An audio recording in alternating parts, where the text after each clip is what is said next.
Good afternoon, everyone. Today we have something a little different, and we're going to start with a virtual swearing-in ceremony. Kevin Reardon will become the 39th State Fire Marshal when he assumes his duty on Monday.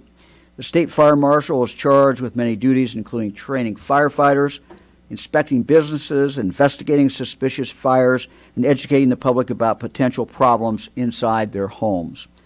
Kevin Reardon brings a lifetime of experience in public safety matters to the job.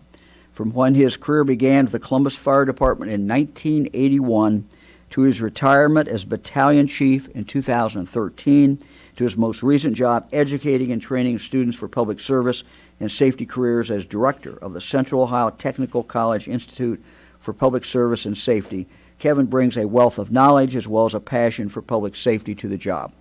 On a personal note, Kevin also worked for me when I was a United States Senator as our military liaison as well as our veterans liaison. Kevin, are you ready to be sworn in? Yes, sir, I am. Kevin, we got your family there. That's great. I do. Fantastic. Kevin, raise your right hand, please, and repeat after me. I, Kevin Reardon, I, Kevin Reardon, do solemnly swear do solemnly swear that I will support the Constitution of the United States that I will support the Constitution of the United States, and the Constitution of the State of Ohio, the Constitution of the State of Ohio. and will faithfully and impartially I will faithfully and and impartially impartially discharge and perform discharge and perform all the duties incumbent upon me all of the duties incumbent upon me as State Fire Marshal as State Fire Marshal for the Ohio Department of Commerce, in the Ohio Department of Commerce, according to the best of my ability according to the best of my ability and understanding, and understanding, and this I shall do and this I shall do as I shall answer unto God. as I shall answer unto God. Congratulations, Kevin. Thank you very much, Governor. I'm very Awesome. humbled and honored by this appointment. Good to see everybody in the family. Hi, Jill. Hi, Mike. And Governor, just real quickly, I want to thank my family because none of this would have been possible without their support and their love. Well, I'm glad they're there. That's fantastic. That is great. Thanks, Governor. Thanks, everybody. We'll start with the numbers today. We'll get on the screen. Total cases, an increase of 700. We now have a total cumulative cases of 43,122. Number of hospitalizations, 16% of that. That was an increase of 53. If you look again at the numbers, fairly big jump in the number of cases in the last 24 hours. If you look at the deaths, that is under the 21-day average. If you look at the number of hospitalizations, that also is under the 21-day average, and ICU admissions is also under. So if we look at the total number of cases, we will see that is a jump, and it's due for probably a number of reasons which we'll talk about. What we have been seeing, however, is statewide a downward trend, and today might just be an exception, but we're seeing a downward trend. But the exception of that is Southwest Ohio, and I talked about Southwest Ohio last week a little bit. Yesterday we talked about Clark County, of course, also in Southwest Ohio, and I want to talk about the counties of Montgomery, Greene, Clark, Warren, and Hamilton counties. And I'm going to go through each one of these counties' data. But we have a group that works, does this every day in the health department, who go through all the numbers and what they supply me and what they supply the director and the local departments as information if they're starting to see trend lines that are worrisome. So the trend lines that we're seeing in these 5 counties are worrisome. Let's just put it that way. Let me start with Montgomery County, and you can see cases going upwards. These numbers we always show as incomplete. So these numbers we would expect to go up. They will go up. We just don't know how much they will go up as the data comes in for those particular days. So you can see a rather dramatic increase from May 25th through June 13th in Montgomery County. You can see on this example that cases have been on the rise for the past several weeks. Some of the latter days are marked incomplete, as I said, because the data is calculated by onset date. This means we don't know this information until a sick person may go to the doctor, which may be several days after the person starts feeling ill. Let me move to the second chart in regard to Montgomery County. This shows simply mobility. People are moving around more. And this is not unique to Montgomery County. You would see this to some degree if you did any county in the state of Ohio. when we first started looking at these numbers, looks like it was in January, around February 1, I guess. And what you've seen is that the driving went down. Statewide, it went down close to 50%. Here we're showing it looks like about 45% it went down. Then it's gone back up. Driving mobility in Montgomery County has now surpassed pre-COVID-19 levels. So it is back up. Part of that difference is time of year. I suspect that there's more driving in the summer. So again, it just shows you kind of the trend lines that people are, very understandably, it's nice weather, and people are moving around a lot more. Eric, let's look at the next number for Montgomery County. This is by zip code. And these are the zip codes. The red would be the ones that are showing the most cases. These are the zip codes 45424, 45417, 45426. And so you'll see Huber Heights, you'll see Riverside, you'll see parts of Dayton, and you will see Trotwood. We're also there seeing some workplace outbreaks in addition to the community spread. Crocs, for example, distribution center, nursing homes, and a few other places that we're seeing this. Let me turn now to Greene County. Again, Greene County, not nearly as many numbers, but the trend line is the same. Trend line is going up rather dramatically, as you can see here.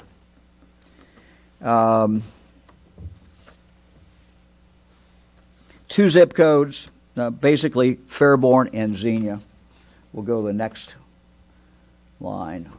So basically Xenia, where we're seeing numbers, but the real bigger areas is Fairborn. Now it's all over. We have community spread virtually everywhere, but these are the two zip codes that we would particularly worry about in Greene County. Let me move now to Clark County. Look at the Clark County numbers. Again, we're starting to see spikes here. Again, this is incomplete data, so you already see the trend here.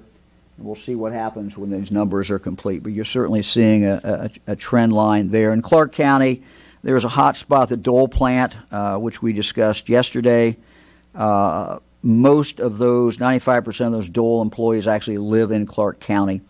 There's also an outbreak in a nursing home that had 37 total cases. Let me turn now to Warren County. Look at the numbers from Warren County. Again, you see a jump there. Again, these numbers are not complete.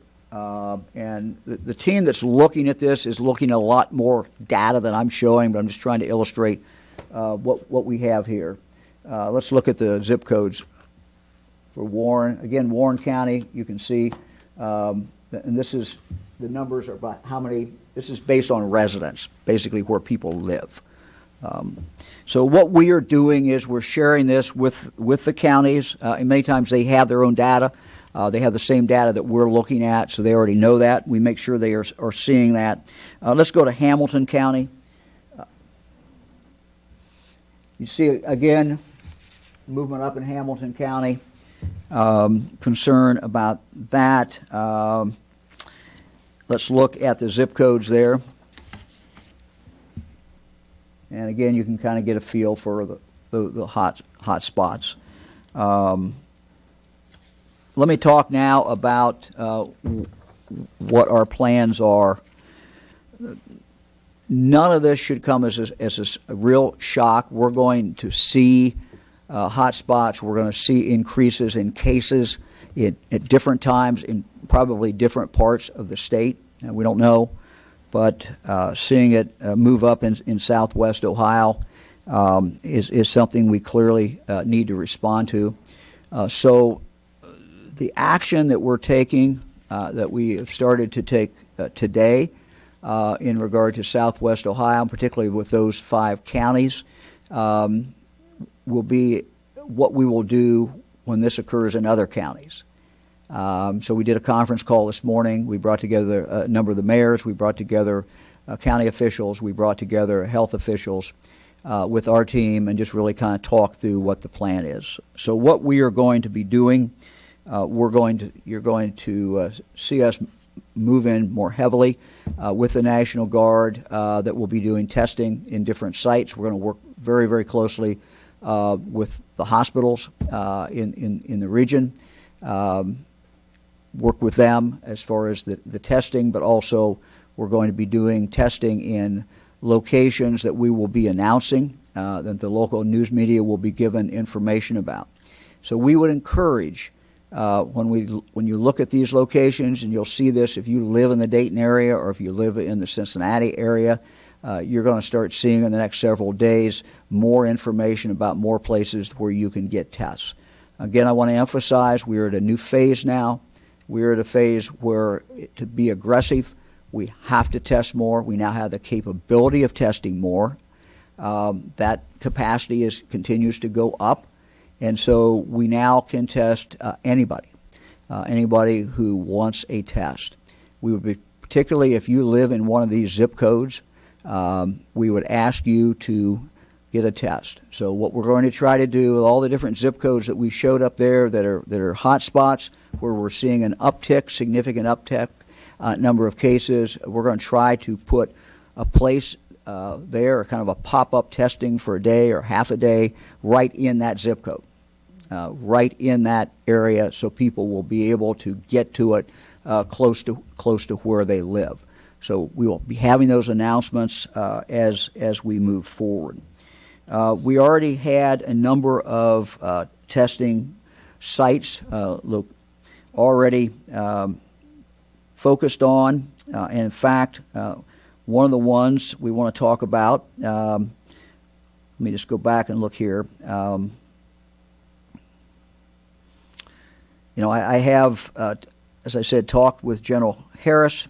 General Harris and the National Guard. Testing is being done today. Just this morning, the Ohio National Guard and Kroger teamed up to provide pop-up testing to anyone at the Department of Public Safety, which is where we are right now, on West Broad. They'll be back again tomorrow from 8 a.m. to 1 p.m. Again, that pop-up testing location is at 1970 West Broad Street at the Department of Public Safety. It will be open Friday from 8 a.m. to 1 p.m. We also have pop-up testing tomorrow in Elyria from 9 a.m. to 3 p.m. at Elyria City Hall, and it's open to anyone who wants a test. You can just show up at that site during that 9 to 3 p.m. time. Again, Elyria City Hall in Elyria tomorrow, 9 to 3. No cost. People can get tested. Here's a slide that shows a list of pop-up sites for next week, including Portsmouth at the Compass Community Health Center, in Xenia at the Greene County Health Center, in Dayton at the Samaritan Health Center. For more pop-up testing center locations near you, as well as community health center information and retail testing, please visit our website at coronavirus.ohio.gov, coronavirus.ohio.gov. Click on Testing and Community Health Centers at the top of the page. Now, again, in addition to these locations, in the next several days, we will be announcing, this will be available through the news media in the Dayton area and in the Cincinnati area, additional testing locations. And our goal within the next 10 days is to have testing sites open for half a day or day or maybe longer in each one of the zip codes that we identified as being hot areas that we are particularly concerned about. But anybody, whether you live in that zip code or not, you can go and be tested there. Let me move to announcement about hospital readiness, PPE stockpile. As we continue reopening Ohio, it's important that we also continue to build up PPE supplies, specifically for our more vulnerable Ohioans. Today I'd like to announce a new hospital PPE readiness stockpile. This stockpile will be compiled and stored by Ohio hospitals throughout the state and will be distributed to residents and staff at long-term care facilities should they see a spike in COVID-19 cases. We want to make sure everybody has enough of the PPE. Stockpile is a collaborative effort between the Ohio Hospital Association, hospitals throughout the state, several state agencies, including the Ohio Department of Health, Ohio Department of Medicaid, and Public Safety. In addition to hospitals' own PPE inventory, they have also started to build a 30-day reserve of PPE based off of several calculations, including the state's surge models, number of residents and staff at Ohio nursing homes, as well as recent FEMA PPE allocations to each Ohio nursing home. Each hospital will have a different amount of stockpile that's calculated specifically for that hospital and for that region. The stockpile will be tracked daily by the Ohio Hospital Association's resource tracker, confirming that each hospital has met its target amount and can be distributed when necessary. Having a stockpile like this is really important. And this type of coordination just simply did not exist 2 months ago. And so we're building a lot of this coordination as we go. I want to thank the hospitals for sharing their data, thank the hospitals for sharing the information and working very closely with us.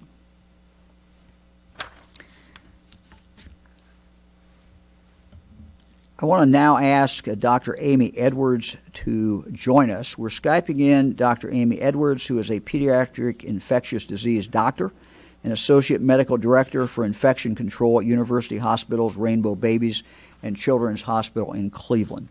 Dr. Edwards typically focuses on prevention of hospital-acquired infection and transplant infection diseases, but during the pandemic, she's been caring for children who test positive for COVID-19. She's also headed up the task force that established diagnostic and treatment guidelines for multisystem inflammatory syndrome in children as related to COVID-19. During the past couple of weeks, Dr. Edwards noticed a disturbing trend at Rainbow Babies throughout the pandemic. As we have talked about, very small number of children have been very sick. Typically only 1% to 2% of children there were testing positive for coronavirus. Doctor has started to see some changes in that. But Doctor, I wonder if you could first maybe start in talking about the overall situation with children.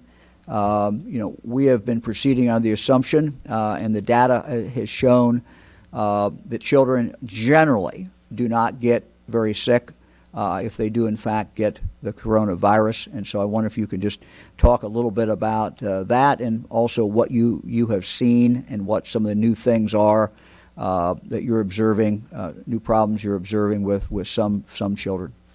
Thanks for joining us. Oh, thanks for having me, Governor DeWine. So for coronavirus in general in children, you're absolutely right. The vast majority of children are going to do great. They're either going to have asymptomatic or what we call paucisymptomatic disease, which is, very minimal symptoms, which is typical for kids with respiratory viruses.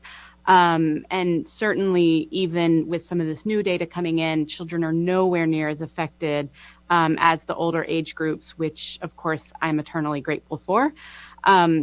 But in recent weeks, or maybe for the last month or two, what we've been seeing is an increase in the number of kids who are testing positive for coronavirus.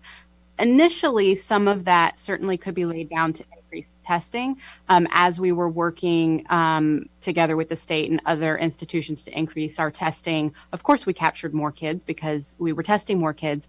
But what we've really been seeing recently is an increase in the percent of tests that are coming back positive, particularly in symptomatic children, meaning that for kids who have symptoms of a respiratory viral disease, a larger percent of them are coronavirus than earlier in the pandemic. It's to be expected as the state opens that we're going to start to see more positive kids, but that rate has been going up. It's something we're keeping our eye on. It hasn't gone up dramatically, about 5-6% or so, but it has been a steady increase, and it has not stopped increasing as of yet. We gather data every day, basically. And together with that, we have seen a slight uptick in hospital admissions for COVID-19 in children. Well, Doctor, as a parent and now grandparent, but not directing it necessarily to me, but to anybody who's watching today, if I'm a parent and I have little kids, what do I look for? And that's always it seems to me is always the question as a parent. What should I look for? What am I to be on the alert for? And then how do I react if I see it?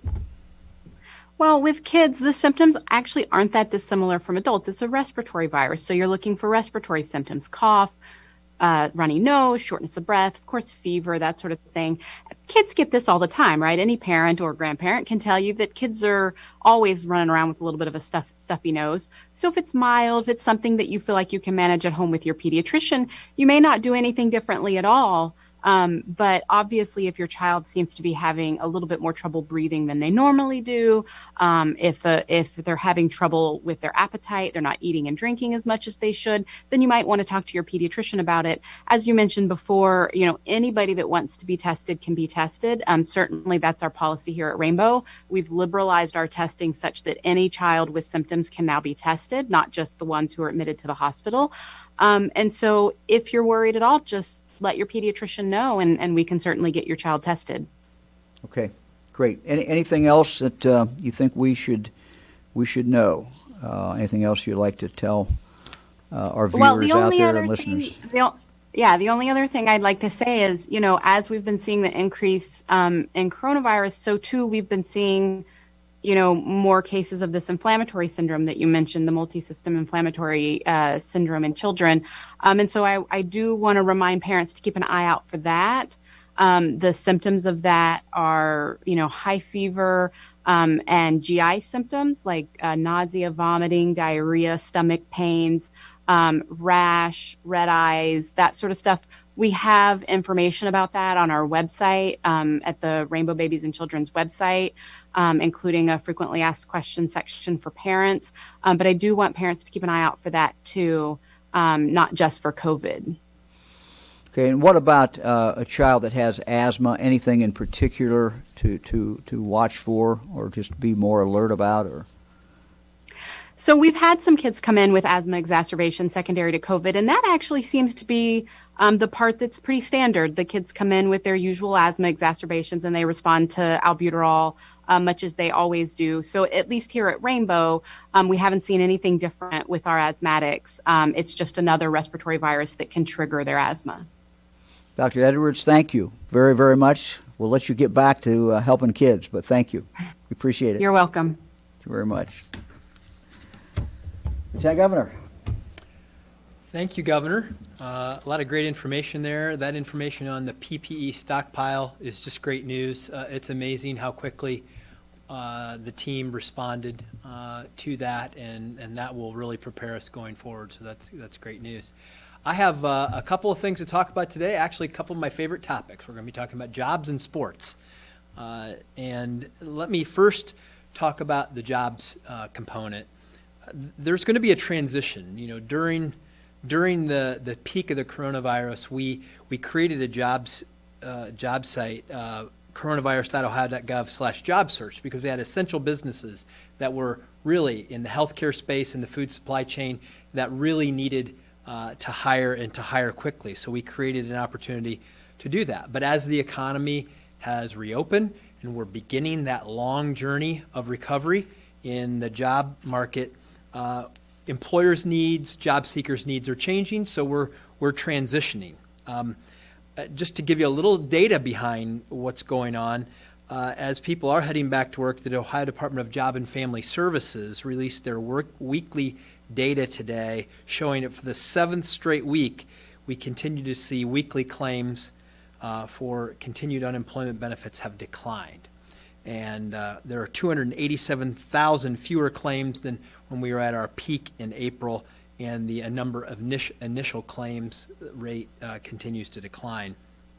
So we are transitioning from the coronavirus.ohio.gov website, our job search website, back to ohiomeansjobs.com. Really, it is a great resource for employers to try to attract employees and for people who are out there looking for work to find jobs. At Ohio Means Jobs right now, we have over 120,000 job openings, and almost half of those pay $50,000 a year or more. 76,000 of these jobs require less than a bachelor's degree, and 36,000 either require a bachelor's or associate's degree.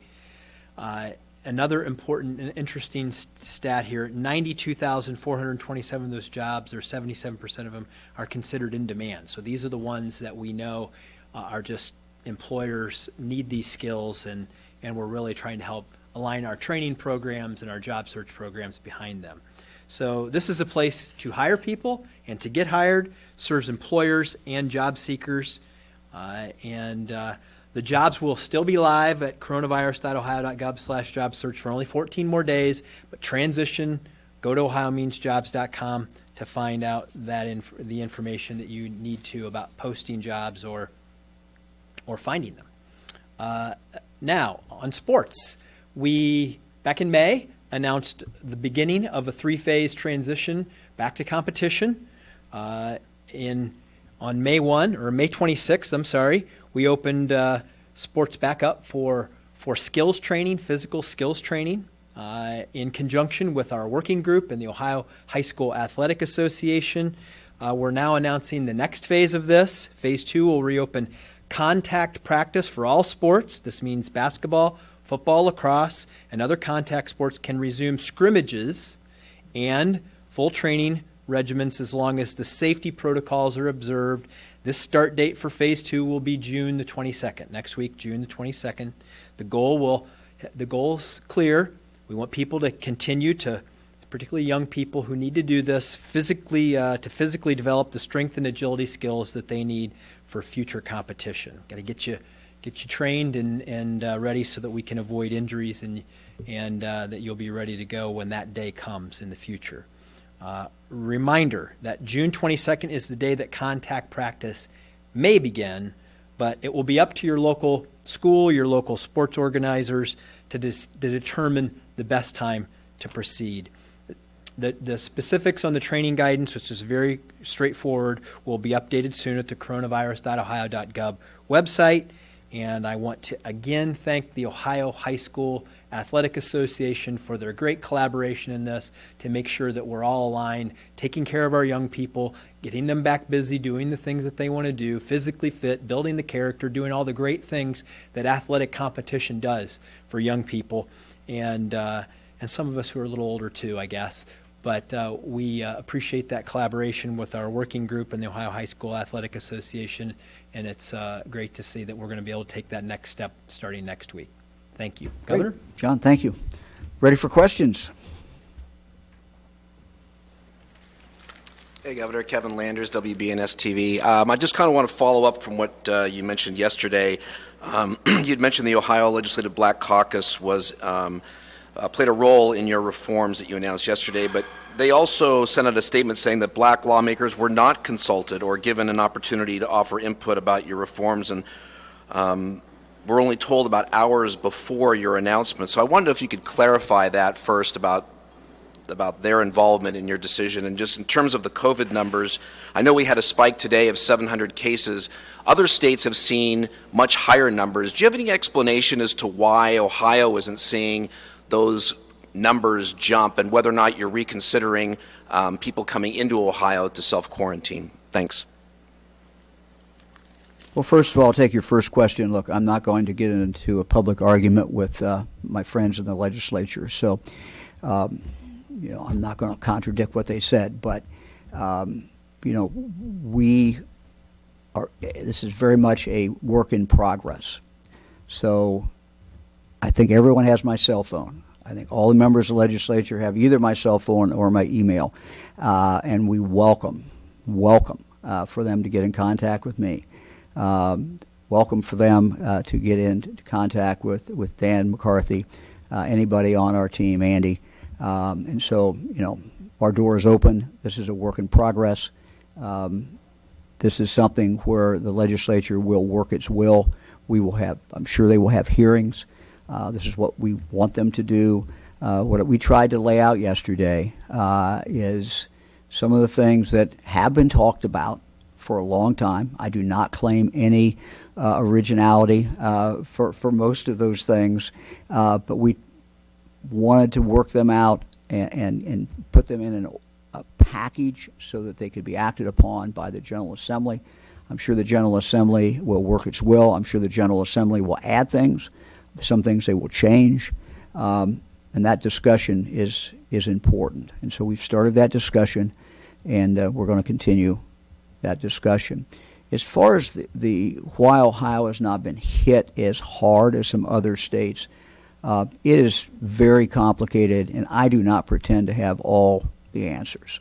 And what we have tried to do throughout this, from our first press conference till today, is to share with the people of the state of Ohio and with you everything we know, all the data we know, and we're going to continue to try to do that. We have to be in this for the long run, and Ohioans have done amazingly well. Ohioans stayed home for a period of time. Ohioans have kept distancing.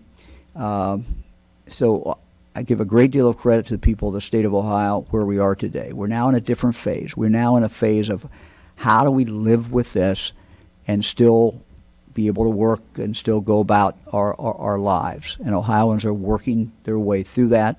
I just continue to encourage Ohioans. This thing is not over. It's still out there. If we needed a reminder what's going on in Southwest Ohio now, in the Dayton area and Cincinnati area, this is a stark reminder that this virus is very much with us. Much as we would like to get rid of it, it is still here. It is still preying on people, and the potential for it to spread even more is certainly there if we do not continue to guard against that, if we do not continue to be careful. So this is a work in progress. We cannot declare victory. This is something we have to continue to work on every day.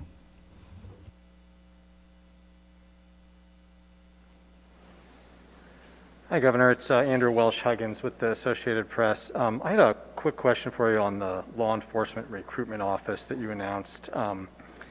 One issue that often is raised as an obstacle to diversifying police departments is the fact that minority candidates are sometimes filtered out up front, whether through racially biased civil service exams or background investigations that might eliminate otherwise strong candidates because of things on their records like drug use or low credit scores that actually could be the result of discriminatory policing or racial profiling in the first place. So my question is just, how might the recruitment office address that kind of early filtering out that sometimes happens? And are there any other initiatives you would support in that regard? I think that's a very good point. And in fact, I got an email this morning from a chief of police in Ohio who made the exact point that you just made. So I think as we look to diversify our law enforcement, we want good people. But if someone has had a problem a number of years ago, we probably should not put artificial automatic barriers in there, that everyone should be judged by, where they are today in their life. Now, there'll be some exceptions to that, and we can all come up with our own exceptions. But I think this is something we didn't talk about yesterday. I didn't talk about it. But this is an example as this discussion continues, how we can expand the discussion, and smart people can add things like that to it. So I think it's very much an issue, and it should be addressed, and we are certainly looking at it, and I'm sure the General Assembly will look at it as well. And frankly, local police departments have got to look at it. I mean, what we cannot forget is that we can set basic standards. We can do certain things at the state level, but ultimately we have over 800 police departments in the state of Ohio. And so it's the mayors, it's the councils, city managers, all the people involved at the local level who really have to be part of this discussion. Good point.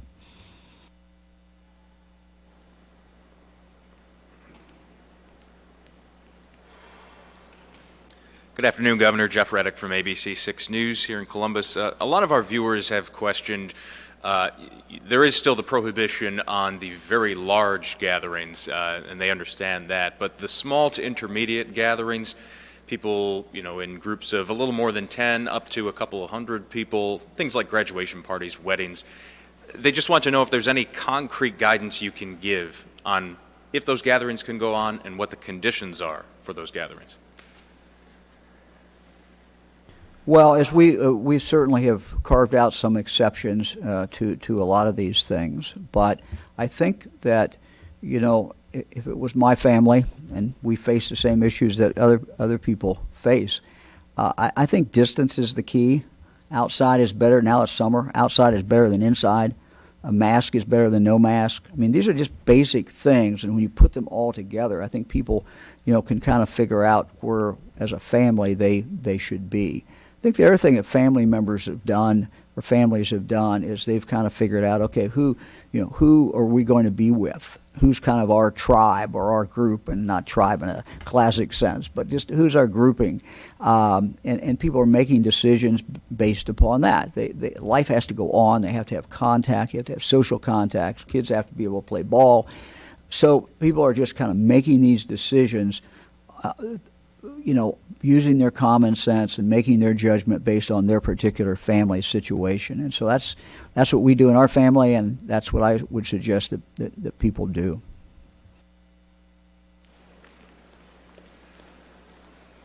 Hi, Governor DeWine. This is Laura Hancock from Cleveland.com.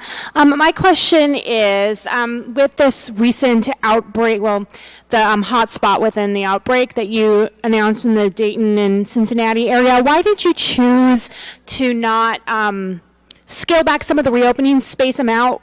What was your thinking on that? It looks like you're just doing testing. Look, we have tools, and we have a couple tools. First of all, and we're really, by making this announcement today, we're using two tools. One is to inform the public and inform people who live not just in those counties, but in those zip codes. If you see that zip code, that should be a warning to you, hey, I need to get a test. Second, I need to be careful. There's obviously community spread going on in the area where I live. So it is informing people and keeping them informed so they can make their own judgments. So that's a significant tool. The second tool is the testing itself. We will now surge testing in there. I am confident that if people will go get tested, we will stand there. National Guard will stay there day after day, whatever it's going to take to get people tested. If people want to come and get tested, it's free. They can do that. So those are two tools. The third tool would be the much more cumbersome tool and the much more tougher tool, which is, as governor and Lance Himes as director of health would order something. We don't want to do that unless it's just last resort. I mean, we don't want to do that. We went through that in the closing. We did things that we thought made sense and did them in a logical order. Now that we have opened most everything, that is a tougher tool to use. It doesn't mean that, I don't rule anything out, but persuading people and talking to people and giving people the facts, it seems to me, is the right thing to do to start with. And the other right thing to do is to take the responsibility that I have, and the ability I have is to surge testing into a hot spot in an area and work with the mayors, work with Nan Whaley in Dayton, John Cranley in Cincinnati, and the other, Mary McDonald and others in those areas, and try to work through them to get things done. So that's what we're doing. That's why we're doing it.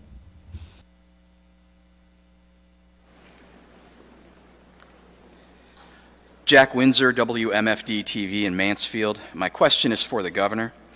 Governor, Dr. Amy Acton is now in a new role as Chief Health Advisor, a newly created position with an annual salary of $236,000. Dr. Patrick Oliver is also in a newly created position that will require funding, which we've requested information on. Can you justify to Ohio taxpayers how the state created new positions when there's a freeze on state hiring, and at the same time you've cut money for education, clawed back unemployment benefits for 23,000 Ohioans, and borrowed money from the federal government due to insolvency? Jack, thanks for the question. Look, we have an obligation to make cuts. We have made cuts. We're going to continue to do what we have to do to balance the budget. But we also have to fight the COVID-19, and we also have to take actions that we know are past due in dealing with some of the challenges connected with our police. So governing is about making choices. When you elect a governor, when you elect a legislature, you elect a president, it's about people make choices. And the choices that we have made is that these 2 slots are important. These help us fight the COVID. They help us rectify some long-standing problems in conjunction with our police. They also happen to be 2 people I've worked with in the past, and so we make those choices, and that's what we did, and that's my job as governor, is to make those choices, and that's what we've done. But ultimately, we have made tough decisions in regard to spending. We don't shy away from them. We'll continue to do those. In regard to education, as I said at the time, that's the most painful cut. It's always the most painful cut. We wanted to do it up front so that we would give the schools a heads up of what was going on, and with the goal, we hope, of not seeing major cuts as we move forward with the schools. That's our goal. We'll see where the economy is going, but we wanted the schools to be on a more predictable level. And that's why we made that decision. We made it early on.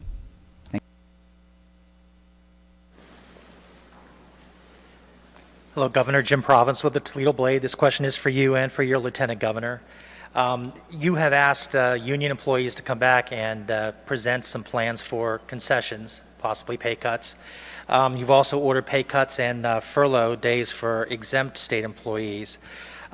Would you and your Lieutenant Governor volunteer to take pay cuts yourselves, if only to show solidarity with these employees? And should other elected officials do the same? Yeah, my understanding, according to our legal counsel, is that I can't take a pay cut directly. But, I've told our team that we will write a check back, or whatever the lawyers tell us to do for that 4%. We certainly will do that.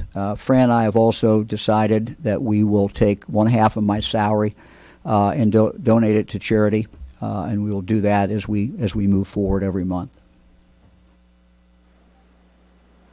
To add that I actually signed the paperwork this morning informing them to deduct 4% from my salary as well. So we're aligned with what we're asking everybody else to do. I'd like to see other state elected officials do the same. I think they can speak for themselves.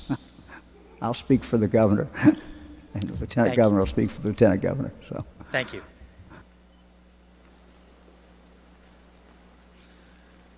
Hello, Governor. This is Shane Stegmiller from Hannah News Service.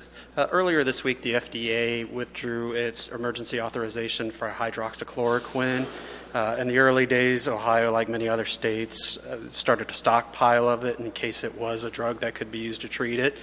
In light of what the FDA has done, what do you plan to do with that stockpile? What is the next step?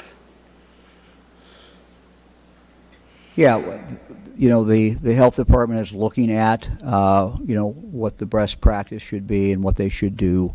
Hindsight's always perfect. If you knew what the FDA was going to do this week, obviously you would not have stockpiled that. On the other hand, if it had turned out that we couldn't get it, people would have looked back and said, why didn't you stockpile it? So, you're going to make errors as you move forward. As you fight a pandemic, things are not going to be perfect. And so in hindsight, we wouldn't have done it, but we went on the best available information that we had at the time. And we erred on the side of being cautious to protect Ohioans' lives. We wanted to make sure we had it if we needed it. So they're going to work and see. It does have a shelf life. I forget what the shelf life is, 12 months or something like that. But obviously they have to work against that shelf life and try to use it in the proper way and the approved way the best they can. As just a quick follow-up, how much do you watch some of these studies that are coming out talking about other drugs that quite possibly could be used? Do you try and stockpile any of those drugs as well as you see these studies come out? Talking about like remdesivir and those drugs. Well, I'm certainly not the doctor and not the medical expert, and so we rely a lot on the folks at the health department to look at these. We also, though, rely on hospitals. One of the things that when people ask me, who do you listen to, we listen certainly to the health director and Dr. Acton, Lance Himes, but we listen to a lot of people. I'm on conference calls with doctors. I'm on conference calls with representatives from hospitals. So, a lot of people who are weighing in on these particular decisions. But particular decision about what to stockpile is probably not going to be my decision. It's going to be made by someone else. Governor.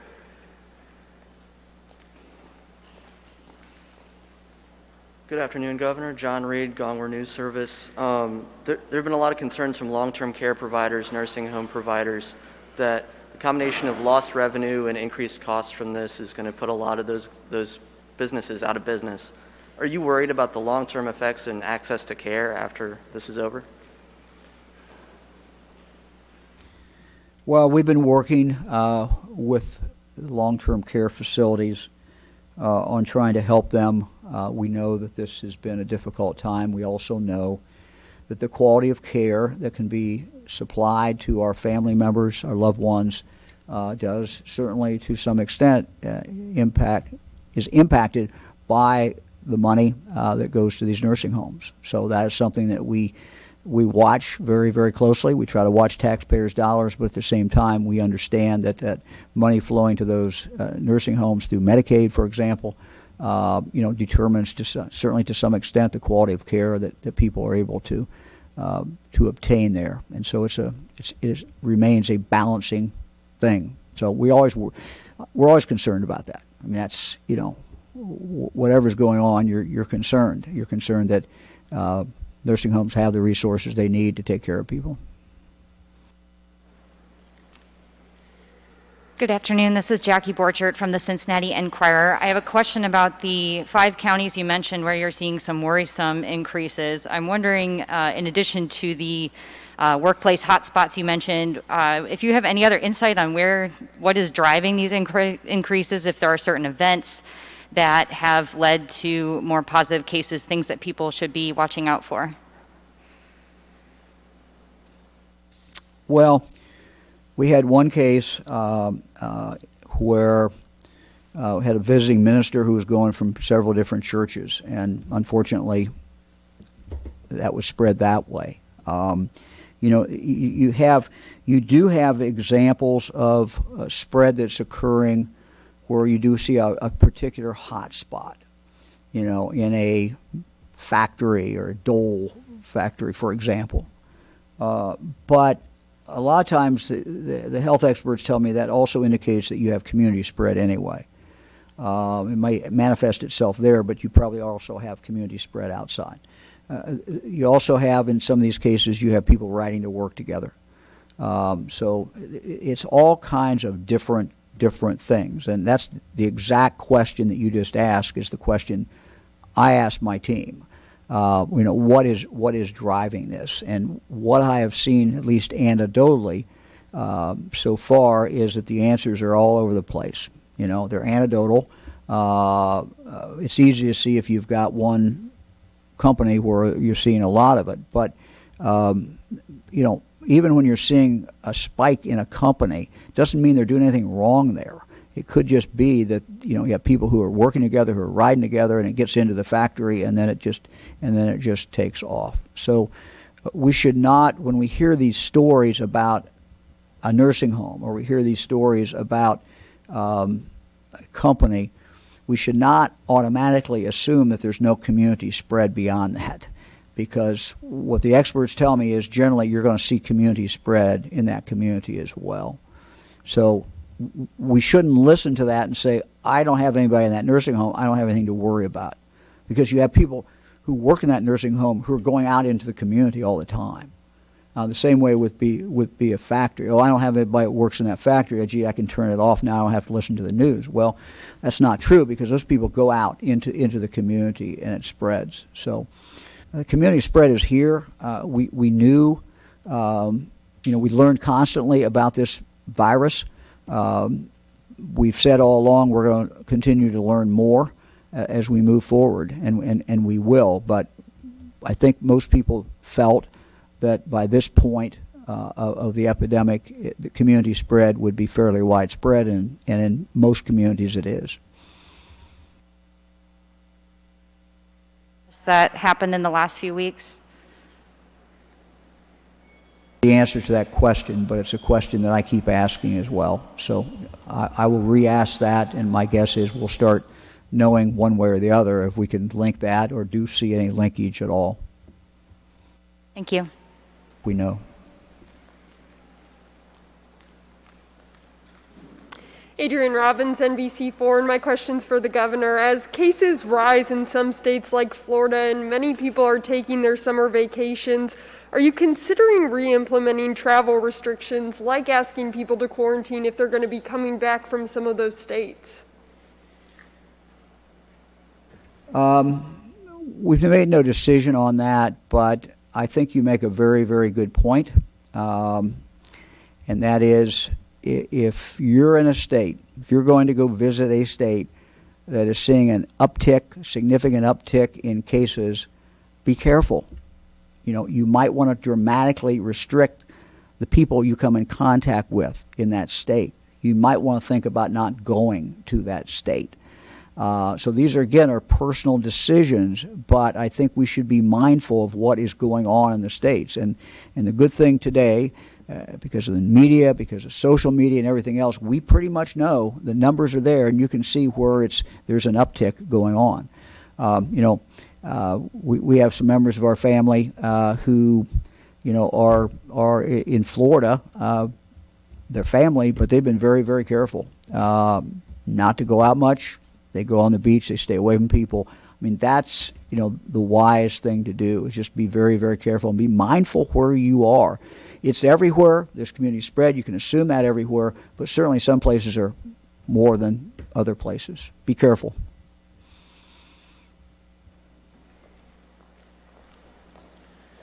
Governor, this is Rick Ruan from the Columbus Dispatch, and I am the last question today. Hopefully it's pretty straightforward for you. When do you expect to open prisons to visitations again? I'm sorry. When do I expect to what?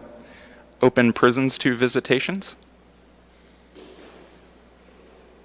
That is a question that I generally leave up to the director. She comes with recommendations. I know that there is a concern about it. We are concerned about it. We're not only concerned about visitation in prisons. We are concerned about visitation in nursing homes. I get a lot of calls, letters, emails about that, and this is something that we are working on, and we should have something to share with you in the next week about all of those. These are balancing questions. These are probably the most gut-wrenching decisions that we make, and they just kind of tear you up because you see stories and you hear stories, and people write to me and they tell me, they can't see their loved one, and we know how tough that is. But we also know that over 70% of our deaths have come in nursing homes, and we want to do everything we can to keep the COVID out of those nursing homes. So thank you very much. We look forward to seeing everybody, barring something unforeseen that takes place. Our next scheduled news conference will be Tuesday at 2 o'clock. Hope everybody has a good weekend. Thank you.